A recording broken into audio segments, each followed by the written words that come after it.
This episode is brought to you by Vital Farms. Isn't it bullshit to have to question where your food comes from? At Vital Farms, you can trace your pasture-raised eggs all the way back to the source, the pasture. On the side of each pasture-raised carton of eggs, you'll find the name of the farm where your eggs were laid. And when you look the farm up on their website, you'll get a peek at all the sunshine, fresh air, and open space the hens enjoy. Learn more and find out where to buy them at vitalfarms.com. Vital Farms, keeping it bullshit-free. Between the kids being home and hosting, everything in our house gets used up in summer. With Instacart, I can save money by stocking up on all my favorite summer brands. I save time by getting everything delivered in as fast as an hour. And I save myself a sink full of dirty dishes by stocking up on paper plates for the annual summer cookout. Save more on summer essentials? Spend more time enjoying summer. Add summer to cart. Download the app to get free delivery on your first 3 orders. Offer valid for a limited time. Minimum $10 per order. Additional terms apply. Welcome to the Human Capital Innovations Podcast, where your source for personal, professional, and organizational growth and development, where we share original research, explore industry trends, and interview executives and thought leaders from across the globe. We hope you join us often for practitioner-oriented content around all things related to leadership, HR, talent management, organizational development, and change management. Maximize your personal and organizational potential with Human Capital Innovations Podcast.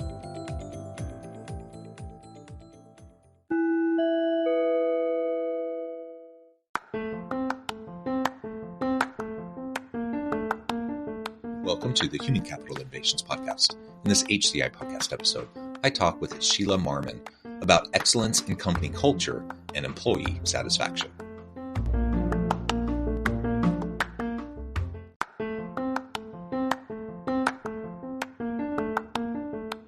Do you enjoy the Human Capital Innovations Podcast? Enjoy ad-free listening by going to the Patreon page, and please consider contributing even at the producer or sponsorship level. And please, leave a review. Thank you for your support.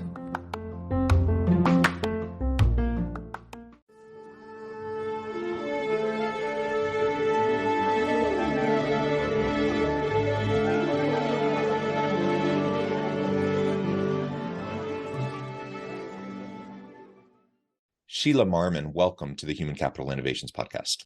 Thank you so much, John. I appreciate the time and being here with you today. It is a pleasure to be with you. Where are you joining us from today? Los Angeles, California.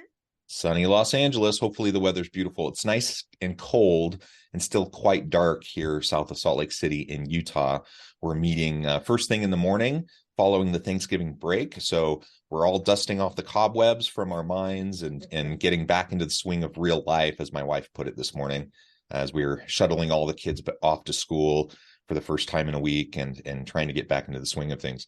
Again, a pleasure to be with you, Sheila. Today, we're going to be talking about excellence in company culture and employee satisfaction and how that connects with employee engagement, productivity, innovation, and those sorts of things. As we get started, I wanted to share Sheila's bio with everybody.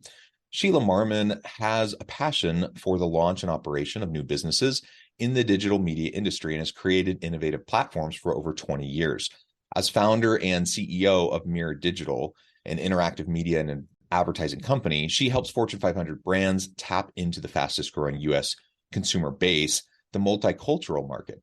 She has executed over 700 digital campaigns in this space for clients that include AT&T, Clinique, Disney, Ford, General Motors, Intel, IPG Group, et cetera, et cetera, et cetera. I could go on and on and on. And she just continues to do so many great things. Her success, the keys to her success really is the union of brand operating experience, world-class strategy and management fundamentals, digital transformation experience, and deep passion for multicultural and trend-setting growth audiences. Again, a pleasure to be with you. Anything else you would like to share with me or my audience by way of your background or personal context before we dive on in? No, you did a good job. I see my assistant sent over the long bio, so everyone got a lot of information there. No, it's fantastic. You've worked with some really great people in your company. But what we really want to talk about today is this recent award and acknowledgement that your company received around excellence in company culture and employee satisfaction. So if you could tell us a little bit more about that, and then we can really dig into what you're doing at your company, kind of a mini case study of what you're doing that garnered that kind of recognition. And more importantly, just so you're tapping into the collective genius and the potential of your people. Thank you so much for that, John. Well, the collective genius of my people is absolutely right. We were fortunate to win an Inc. Best Places to Work acknowledgement. So that was really exciting for our company to be acknowledged as a best place to work nationwide. And then we subsequently won the fourth best place to work in Los Angeles for small businesses. So continuing on that success and having people recognize the culture and the work environment that we're creating has really been really amazing and really exciting for our team. And it's always wonderful to be acknowledged for the good work that you do. So that in and of itself is tremendous. But let's really dig into, the why behind this. Obviously, there are lots of things that you're putting in place, the policies, practices, procedures, the culture, the interactions that you're focusing on, that you're making a priority, that allow you to receive this kind of recognition. But again, more importantly, to really tap into the potential of your people. So what would you highlight as some of those core tenets of your business that have really helped as you've tried to go along this path?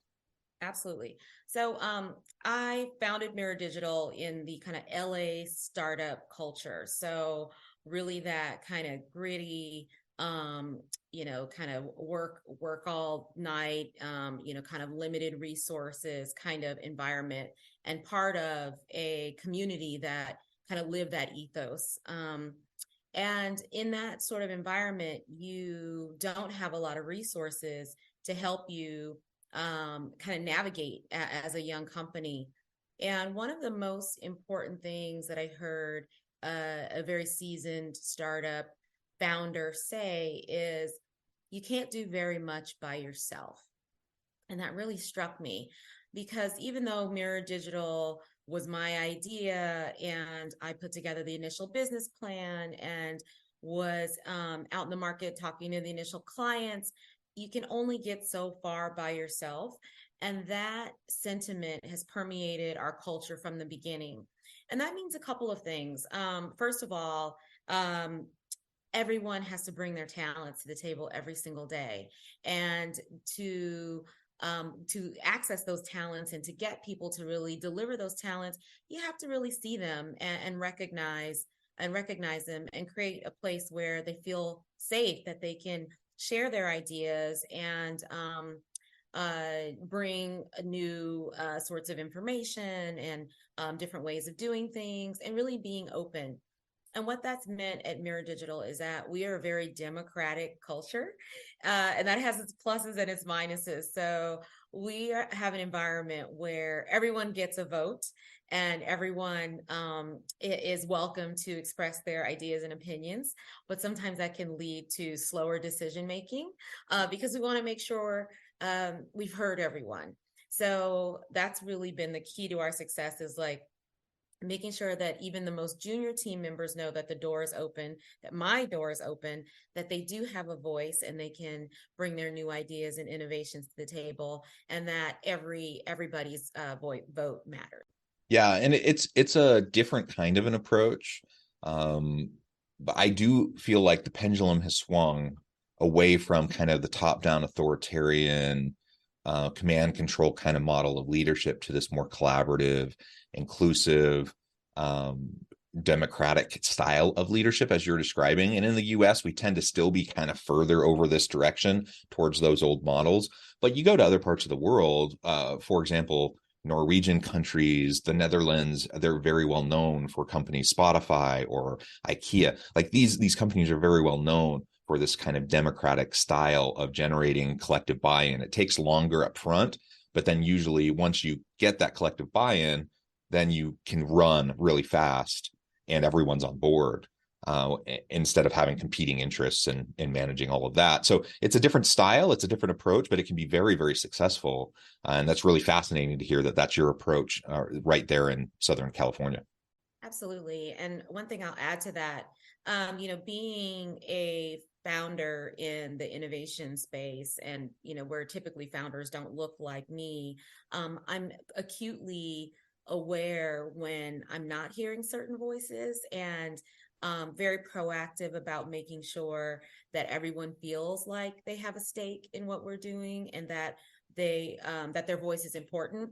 And so I think that's something that is easy to lose sight of when you think that, oh, my way is the only way, or the best way, or the way everyone does it, coming kind of from outside of the traditional canon of what a tech founder looks like. I've been very welcoming of having everyone have a seat at the table.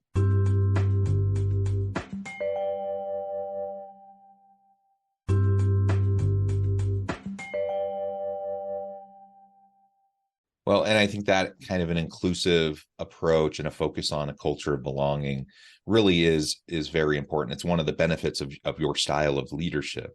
And now, clearly, being a woman of color, as you mentioned, you might physically look different than the typical kind of tech bro white guy kind of demographic that is probably more common.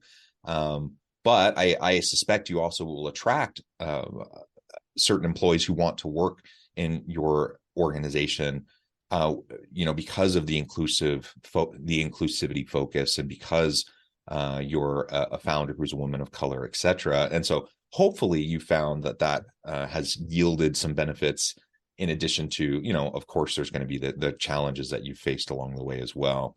Could you speak to that a little bit more, and how you've tried to foster that kind of an inclusive environment amidst kind of the predominant broader landscape in the tech labor market? Absolutely. So our company, mission, both kind of internally and externally, is really to amplify diverse voices. So we, as a business, support diverse creators in the digital space. So whether it's Web 1.0 kind of digital publishers, or social influencers, or podcasters, or whatever that is, but we are explicitly focused on amplifying and supporting those diverse voices. And that mission is not only external, we bring it internal as well, where we really do foster a sense of belonging. As you said, you hear a lot of people talk about, oh, bring your full self to work, and we welcome that. But you have to check yourself and see, do you really? And what cues are you emitting to let people know that it is okay to bring their full self to work? I'm very, very proud that our company represents the audiences that we serve with respect and love. So we have very diverse, young, vibrant staff, and diverse across all sorts of categories. So we have BIPOC representation. We have diversity in terms of gender expression from the LGBTQIA plus community. And since we've gone fully remote since the pandemic, we have folks all over the country. So we are getting that, kind of secret sauce from everybody, given their lived experience, as well as what they've learned as being marketing practitioners and media practitioners. And we put all of that into our recipe, which I think has led to some of the success that you've seen, with people recognizing that as a community and as a culture and as a company, that we are getting the best out of our employees, because we really do welcome all of them to work every single day. And that really is super important. Now, I'm a straight cisgender white dude. So I have all the different layers of privilege. And so when I talk about bringing my whole authentic self to work, it's probably easier for me to do that. I'm sitting here wearing my elf Christmas t-shirt, and I'm wearing Crocs, and I totally understand that that's a bit of privilege, and maybe other people don't feel like they would be able to be as casual as how I'm dressed at the moment. And so one of the things I need to do as someone from a position of privilege, whether I ask for the privilege or not, and I know sometimes people get nervous about throwing around those terms, whether I ask for it or not, the reality is I experience it. And so I need to utilize my voice to extend those opportunities for other people. So that if someone does want to come to work and they want to wear a suit and tie, fantastic, if that's their preference. But if they want to be more casual, I need to make sure that they understand that that's okay, and they're not going to be looked down on for that, that they're not going to have to deal with some sort of, implicit bias or assumptions made about them because of that. And I need to utilize some of my privilege, I think, to be able to extend that umbrella out to other people to the best I can. And so that's certainly something I want to try to do as an ally in the space, so that everyone truly can. And that's just a silly example of like how you're dressing and the style that you wear to the workplace, but it could be 1,000 things. And every workplace has its norms and it has its espoused values, but more importantly than the espoused values, it's the lived daily experience of people.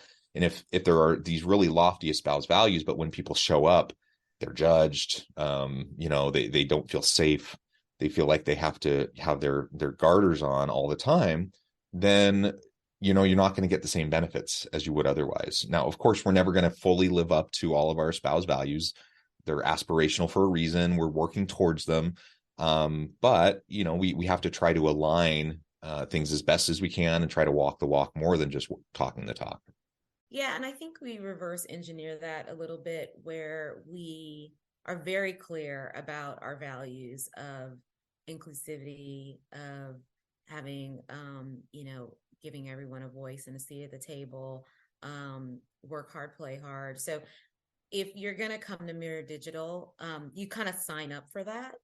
And what I think that allows us to do is no one has to co-sign on anyone else what they're wearing or any other element, because every day we're telling our employees that you're enough just how you are, no matter what you're wearing or what you're bringing to the table or what you're saying.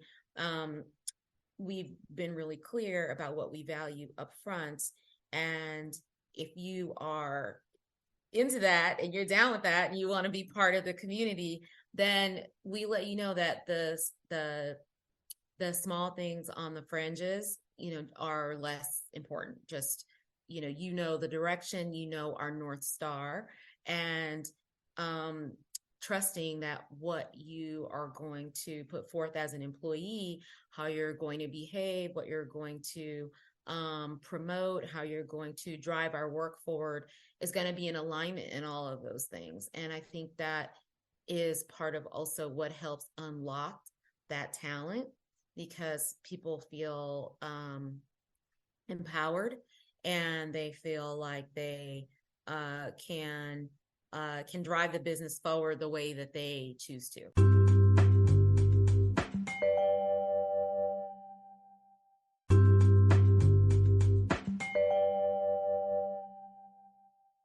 And when we create that kind of an inclusive environment where everyone feels like their voice is sought after and heard, that they have a chance to express themselves and do what they do best every day, where there's that inclusive environment and culture of belonging, it leads to a lot of really positive outcomes. So this award that you received in terms of company culture, it leads to employee satisfaction, it leads to employee engagement, it leads to greater collaboration and innovation and creativity amongst your team.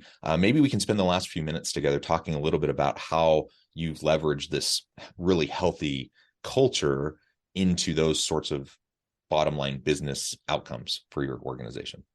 Yeah, absolutely. So again, I'll go back to saying, we have a democracy and that has its pros and its cons. So lots of great ideas at the table, but sometimes it's messy. And so, thinking through what are the structures and the processes that are going to help our team be successful, making sure that there's clear delineation of roles and responsibilities, because if everyone has a voice, okay, well, who gets to decide at the end of the day? So those are some of the things that we continue to work on to create the proper boundaries, to create the proper channels of communication, because we, again, want everyone to feel like they can participate in every aspect of the business, but there are certain departmental and functional responsibilities that we've got to make sure we are signing off on and getting done every single day. So really that tension is always there, and figuring out how to manage that so that people know well, these are the 5 things I've got to get done every day. And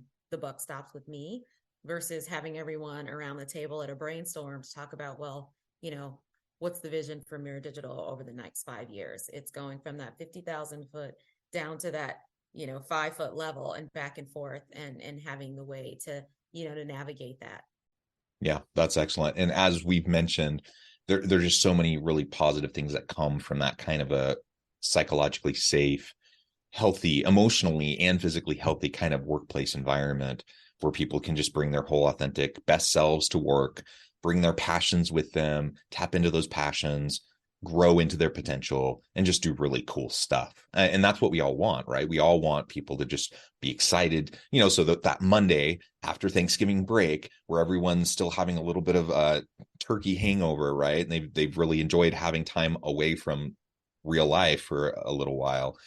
When people wake up on that Monday morning after Thanksgiving break, they actually, they might drag their feet a little bit because that's normal human behavior, but they're actually going to be excited to get back to work, and they're going to be excited to see their team, and they're going to be excited to see their colleagues and to work with them and get back to the cool projects that they're working on. Like, they're going to get re-energized. And I certainly experienced that. I won't lie. There's a part of me that wanted to extend Thanksgiving break another week. That would have been lovely.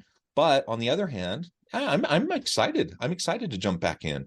And I'm really thankful that I have a job, that I work with people where I feel that excitement, where it's something that I truly can look forward to. Not everyone has that. And so if we can create that environment in our workplace, man, it's going to make all the difference, especially in a tight labor market when we're trying to attract and retain great people, and get a leg up in the human capital side of the business.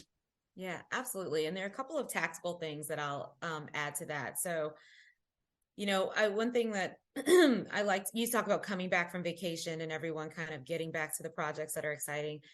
We definitely try and keep it exciting, and we're working with amazing brands, and we're doing cutting edge, innovative media programs. So all of that is really great. But I always keep in mind that Mirror Digital is my dream. I wanted to build this company. This is what I love and what I wanted to grow and foster. And this is not necessarily the dream of all of my employees. So I asked them, I'm like, what is your dream?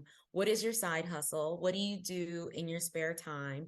And we celebrate those things. So we have someone on our team who is a chef, and she has a company that is, does baked goods. We have someone on our team who's a documentary filmmaker.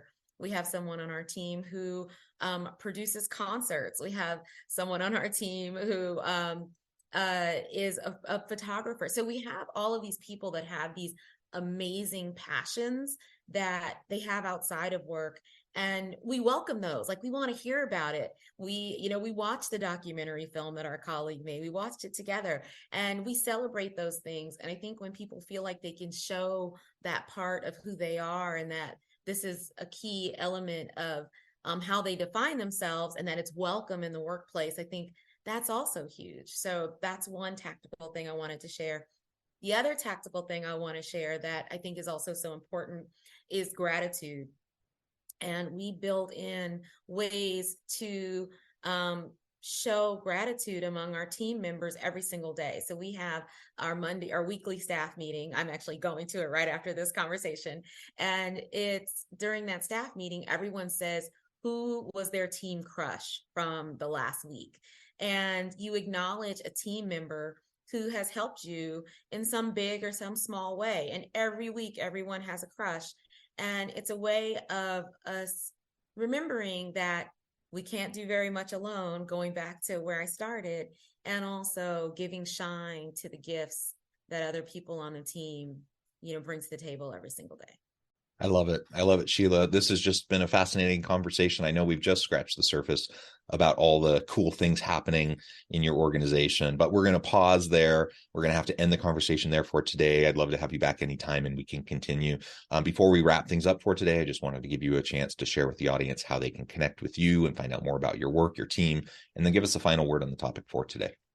Absolutely. So the best place to see more about what we do is the Mirror Digital socials. And so we're Mirror Digital on Instagram. We're Mirror Digital Inc. On Facebook. We're Mirror Digital on LinkedIn. And you can also find me on LinkedIn at Sheila Marmon. And again, we're all about building the future in terms of our workforce and making sure that young people who represent us all can contribute and help us continue to build a successful, not only company, but economy and world. So thank you so much for having me, John. I really appreciate the time. Thank you. Again, I encourage my audience to reach out, get connected, find out more about what Sheila and her team can do for you. And as always, I hope everyone can stay healthy and safe, that you can find meaning and purpose at work each and every day. And I hope you all have a great week.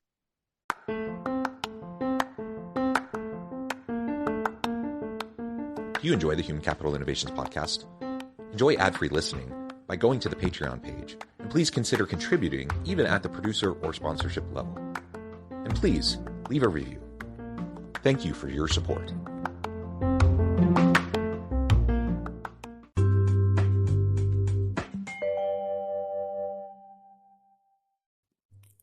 Thanks again for joining us for this episode of the Human Capital Innovations podcast. I hope you stay healthy and safe and that you have a great week.